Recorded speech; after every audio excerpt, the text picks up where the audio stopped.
लोग पूछते हैं, शिव कौन है? क्या वे व्यक्ति थे या सिर्फ एक कल्पना? भगवान शिव को लेकर लोगों के मन में अलग अलग विचार पाए जाते हैं, क्योंकि शिव का स्वरूप और उनके गुण बहुत ही व्यापक और गहरे हैं। हर व्यक्ति उन्हें अपने अपने अनुभव, सोच और आस्था के अनुसार समझता है। कुछ लोग भगवान शिव को संहारक मानते हैं। उनका मानना है कि शिव पुरानी और बुरी चीजों का नाश करके नई सृष्टि का निर्माण करते हैं। कुछ लोग उन्हें महायोगी मानते हैं, जो ध्यान, तप और साधना के प्रतीक हैं। ऐसे लोगों के लिए शिव शांति, संयम और आत्मज्ञान का मार्ग दिखाते हैं।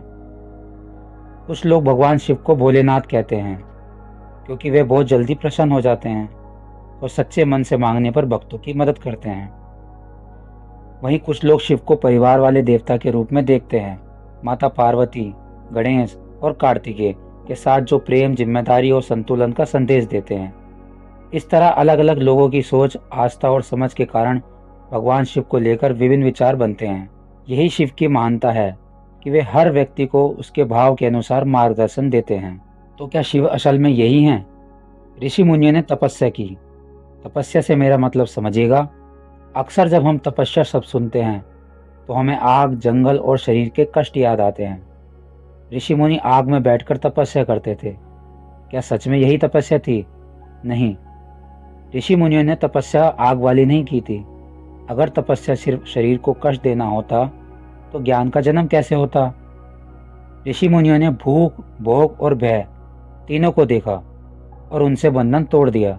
ये तपस्या थी। अपनी जरूरतों को कम करना, मन को शांत करना और स्वयं के अंदर झांकना और अपनी चेतना को बढ़ाना। जब शरीर शांत हुआ तब मन शांत हुआ, और जब मन शांत हुआ चेतना बोल उठी। वो चेतना वाली तपस्या थी। इसी चेतना के अनुभव में शिव का जन्म हुआ। जब चेतना का अनुभव हुआ तब शिव कोई व्यक्ति नहीं रहे, बल्कि एक सिद्धांत बन गए। शिव कोई आकाश से उतरकर आए हुए पुरुष या देवता नहीं थे। शिव एक स्थिति है, सिद्धांत है, एक अवस्था है।